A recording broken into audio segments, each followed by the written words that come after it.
Hello everybody and welcome back to another Logan Blackman Show YouTube video. Hope you all have had a fantastic couple days since the last time we have seen each other. And ladies and gentlemen, it is finally here, the 2026 FIFA World Cup, our first official preview for the United States for the World Cup in the United States at Los Angeles Stadium, because you can't have stadium sponsors in the World Cup, I guess. So they're going to the world famous Los Angeles Stadium, home of the Los Angeles sports team and the Los Angeles football team and all those great things. But before we get into any of that, let's go over the housekeeping items first. Make sure to check out all the links down in the description below. You can find me on social media, Twitter, Instagram, you go Facebook, TikTok. We're uploading on there more often now. Also, make sure to follow the podcast on Apple Podcasts and Spotify. Also, make sure, most importantly, to subscribe to the YouTube channel if you haven't already. Here's the statistics again for who's all subscribed and who's not. You need to subscribe. You need to do that. We're trying to hit 200 subscribers before the end of the 2026 FIFA World Cup,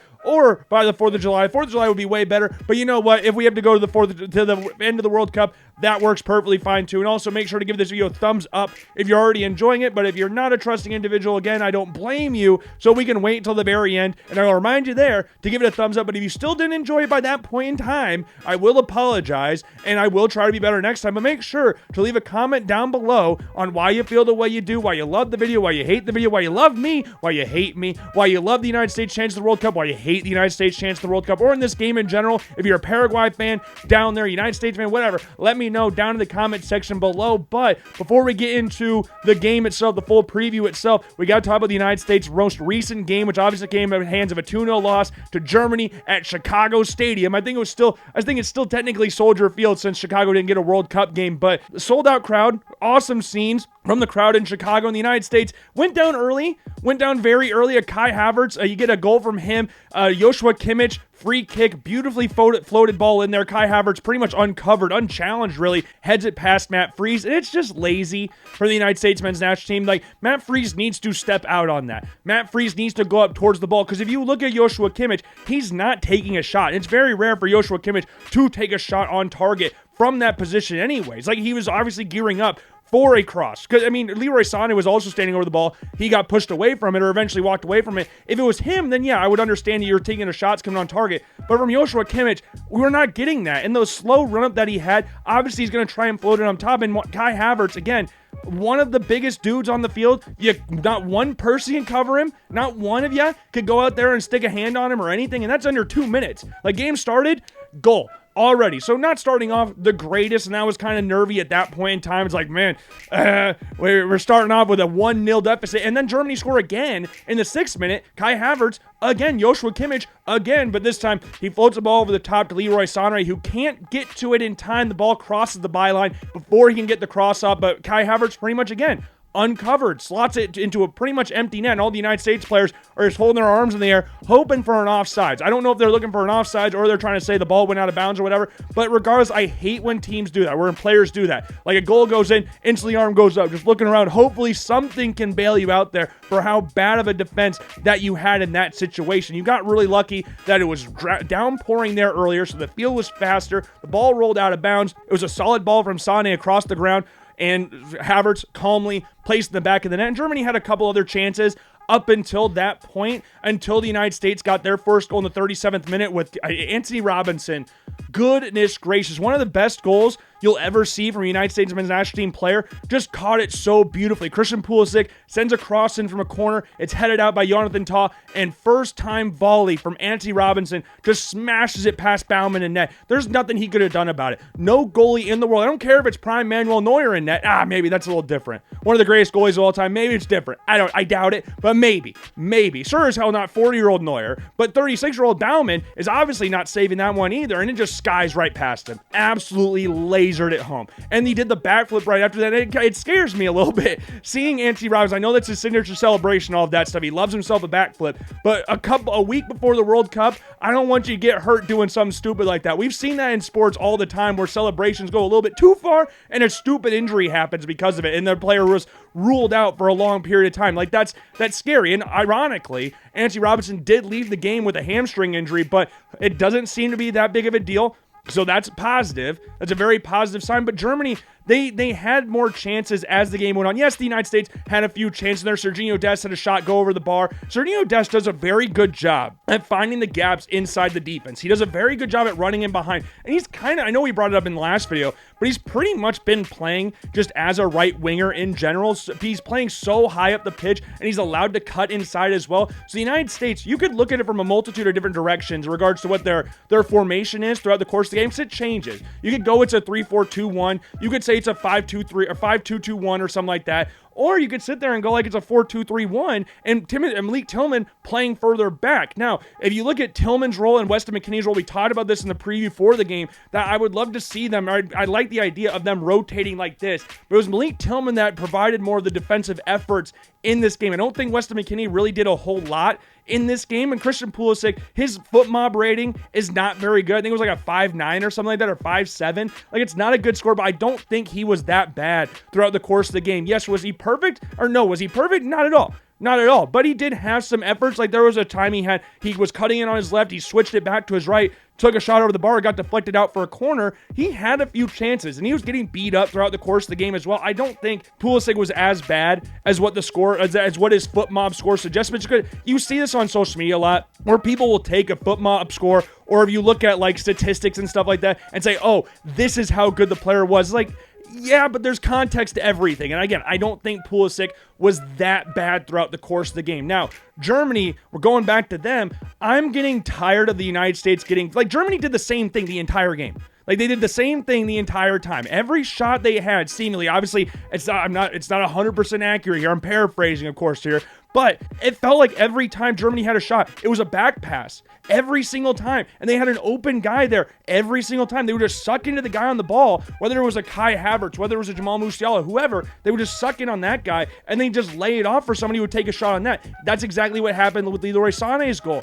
Kai Havertz takes a very awkward touch into the box, a ball from Jamal Musiala, if I'm not mistaken, and he takes an awkward touch, but then he lays it off to Leroy Sané, who takes it first time and just blazes it past Matt Freese net, deflected off Miles Robinson, but it was just an easy goal for Leroy Sané, and they would hold on for that. And Chema had a shot in there as well. Again, a back pass that Germany had where he was pretty much given the freedom to do that. We saw that a little bit in the game against Finland as well. And that's what Germany wants to do, and the United States just didn't seem to have an answer for that. And Germany was allowed time to get these shots off, and they were dangerous efforts. And that's what kind of scares me going into the World Cup for the United States, is set pieces, because there's a lot of people out there that think this World Cup's going to be dominated by set pieces. Given the heat and everything, a lot of people think that's the direction this World Cup's going. And if the United States does not get that figured out, that's going to be very scary for in this group that doesn't necessarily have a bunch of world beaters in it, but doesn't have any real slouches either. You don't have a team that you could just look past. Like, I don't want to sound disrespectful, but you don't have like a Jordan in your group or something like that. Like, Australia finished second in their group in 2022.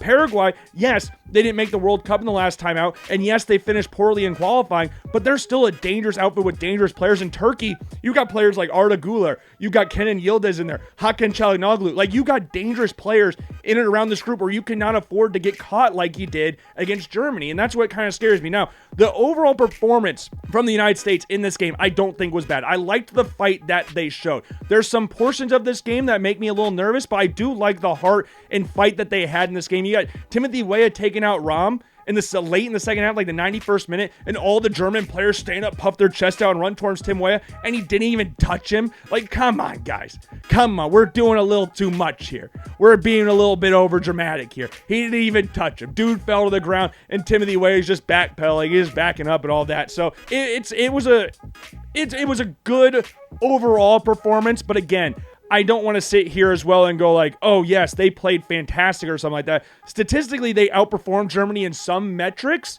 and I do think that it was a good performance. But again, those little things that I'm looking for make me a little nervous. Now, for the World Cup coming up for the United States, there are still some questions that I have. Like, is Matt Freese the guaranteed, like, number one guy going into this World Cup? Obviously, like, just from a starting position, yeah, it seems that way. It seems like Matt Freese is going into the World Cup as the starter. I mean, he played the entire game against Germany, and you saw Matt Freese and Chris Brady Matt Turner, and Chris Brady rotate in the game against Senegal, and he played the entire game here.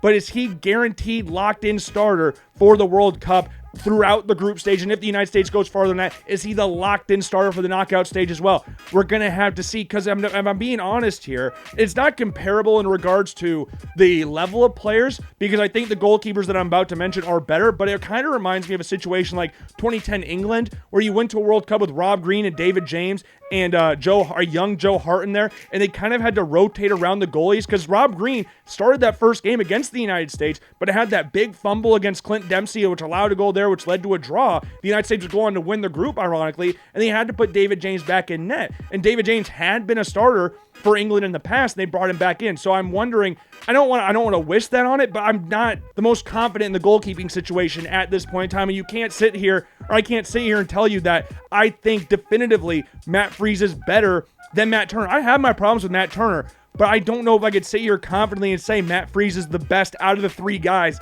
that we have going to the 2026 FIFA World Cup. In regards to defense, Chris Richards cannot get back here soon enough. Miles Robinson cannot play for the United States at this World Cup. He hasn't been good for FC Cincinnati. He hasn't been good since he had coming back from that injury, and he's not good for the United States national team. Tim Ream, the athleticism or lack thereof does scare me. I do think Anthony Robinson did a better job at tracking back in this game, but still, I do have those worries going into this. But you look at the midfield. I don't think Weston McKennie had his greatest game of all time. I liked what Malik Tillman. I don't know why I keep saying Timothy Tillman. Malik Tillman. I don't want Timothy Tillman in the national team. I don't want him there. I'm intrigued to see if they rotate with putting Weston McKennie further back in this game against Paraguay or having Tillman go forward. We'll have to wait and see. But yeah, it was a good game. But there's some things that are areas that I think you could raise concern of going into the World Cup and in this game against Paraguay, who are coming off a 4-0 win against Nicaragua, and it's the only game they've had since March, and they played Greece and Morocco. They got, I believe, a 1-0 win against Greece, or 2-1 win against Greece, or something like that, and then a 1-0 loss against Morocco, or 2-1. I might be getting my scores mixed around. It might have been 1-0 versus Greece and a 2-1 loss to Morocco. I can't remember, but again, like we talked about a little bit in the preview, they weren't the best in World Cup qualifying. They finished joint with Brazil as the worst teams in CONMEBOL qualifying, as the guaranteed knockout game, the teams that advance automatically for the World Cup. They didn't score a lot of goals in qualifying either. Now, they do have some individual talent that could cause the United States some problems. Miguel Almiron, very dangerous player. They like to rotate in between striker and left wing. Same thing with Julio Enciso. And I know he had that injury against Nicaragua where he had to get subbed out after, I think, 25 minutes or something like that, but it doesn't seem to be affecting his World Cup. He had 12 goals this past season for Strasbourg. Him and Miguel Almiron are the two most dangerous players that they have. Then you look at the midfield, Diego Gomez for Brighton, dangerous player. He can play at the right, can play as attacking midfield. He more plays as a central midfielder. They played a 4-4-2 against Nicaragua, and he could be playing further forward against the United States. But he had 10 goals and 1 assist for Brighton. He was third on the team in XG with .21 or something like that, and he's also very high in regards to their tackles per 90. I believe he ranked first on Brighton this past season, tackles per 90, and he's really aggressive. He's very aggressive. I think there was a 3-game stretch in March where he had a yellow card, and yellow card. Like, he's going to be aggressive, which I hope the United States isn't going to be pushed around like that. You got Alderete at center back, played for Sunderland, started 31 games for them. Gustavo Gomez, an experienced player within the national team, dangerous from set pieces, dangerous goal scorer from center back. He scored over 6 goals or had over 6 goals in each or 4 of his 10 seasons at Palmeiras. He had a season where he scored 11 goals. That's a guy to definitely keep an eye on for the United States. Ramon Sosa and Mauricio are also 2 players who also play with Gustavo Gomez at Palmeiras, are other guys that you can also look out for from the wing spots. They play attacking midfield as well. Sanabria at striker is not coming off the greatest season in Italy. You have Alejandro Romero, who played in midfield. He scored a Panenka penalty in this game against Nicaragua.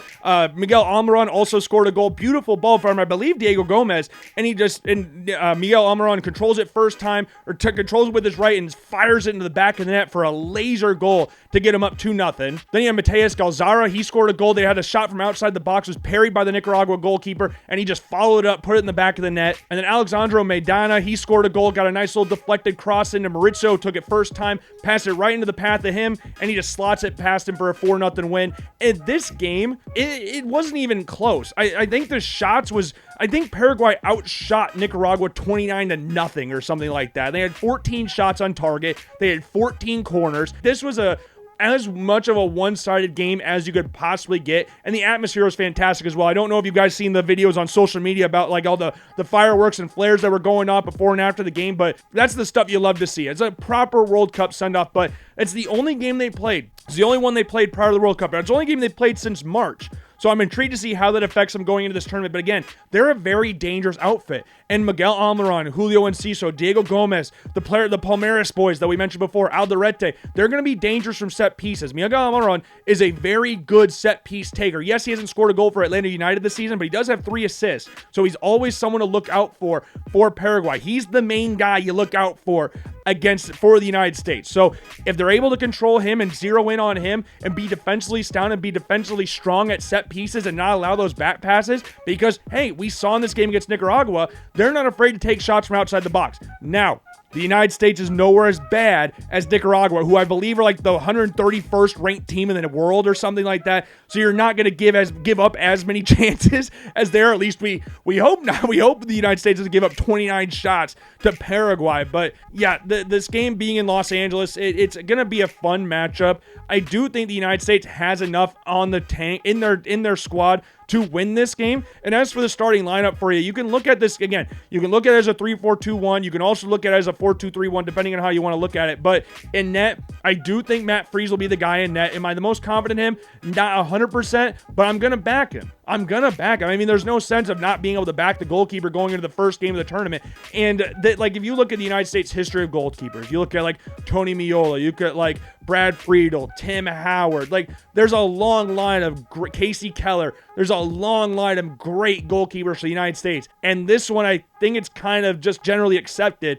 This is the least confident that anybody's been in the United States goalkeeper in quite some time. But I'm going to back Matt Freese. Hopefully he's able to put up a good performance against Paraguay. And yeah, keep the spot for the rest of the term. We'll see how it goes. But you look at right center back or just right back, Alex Freeman, one of the guys who's rarely put a foot wrong for the United States, super athletic, could cover a lot of ground from right center back. I really like him there, can cover on the right back side as well, because Dest, we know, is not the greatest at tracking back. So it provides a good defensive cover in there for him to allow him to keep pushing forward. If Dest is starting, I guess we haven't gotten there yet, but if Dest is starting. But then Chris Richards at center back, obviously. I mean, he's one of the best players the United States has. If he's healthy, he's one of the first names on the team sheet every single time. He had an interview the other day talking about it's not going to, he's going to play, or at least he wants to play, and it shouldn't affect his World Cup. Obviously, he was not going to take a part in either friendly the United States had, but after watching Mark McKenzie and Miles Robinson, you need Chris Richards at that center back spot, or right center back, depending on how you want to look at it.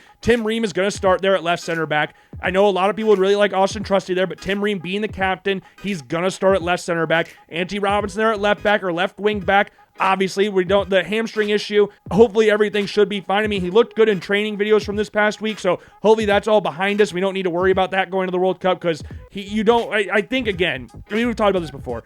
Should anything happen to Ante Robinson, knock on wood, of course, but anything should happen to him, it's just going to be Dest sliding over there. And then Tim Way will be playing at right wing back. I have a very hard time believing that Max Armstead, as much as Mircea Pochettino loves him, would go over with Max Armstead on that side rather than putting Timothy Weah and Sergiño Dest at the wing back spots. But then in midfield, or at the right wing back spot, or right wing, it's Sergiño Dest. We've got him there. He's locked in. The center midfield spots, I think Malik Tillman will keep his deeper role, and then you got Tyler Adams next to him. I think that's pretty secure. And then I don't know why I just went to Andy Rott. We kind of bouncing all over the place here. But yeah, going up to the attacking midfield spots, Weston McKennie will be on the right. He'll drift inside a little bit more. Him and Malik Tillman will be rotating. They got Christian Pulisic on the left and Valerian Balogun at the striker position. This is just the starting lineup that we saw against Germany. I do think there's a chance Sebastian Berhalter plays. We saw him do the Elastico in the game. Yes, it went out of bounds, but hey, that's not important. It was still cool and unexpected to see someone like Sebastian Berhalter pull that off, and I wouldn't be surprised if he started. But he's the only guy that I could really see getting into the lineup at this point in time, because if Chris Richards' health was still in question, then maybe we'd have a conversation there, but I don't think it should be. So yeah, that's my starting lineup for the United States. So Matt Freese in net, you got Alex Freeman at right center back, then Chris Richards and Tim Ream. You got Sergiño Dest, Malik Tillman, Tyler Adams, and Ante Robinson with a front three of Weston McKennie, Christian Pulisic, and Valerian Balogun. And I said this before, I'll say it again. I think the United States has enough talent in this team to not only beat Paraguay, Paraguay, but win this group. That game against Turkey is going to be very, very interesting. And again, I don't want to look past any team in this group because though there's no England, Spain, France, there's none of those teams. These are not pushover teams. I don't want the United States to go in there thinking just because we're on home soil that we're going to go in and win games. You have to go out there and put in performance. This game against Germany, the fight's there.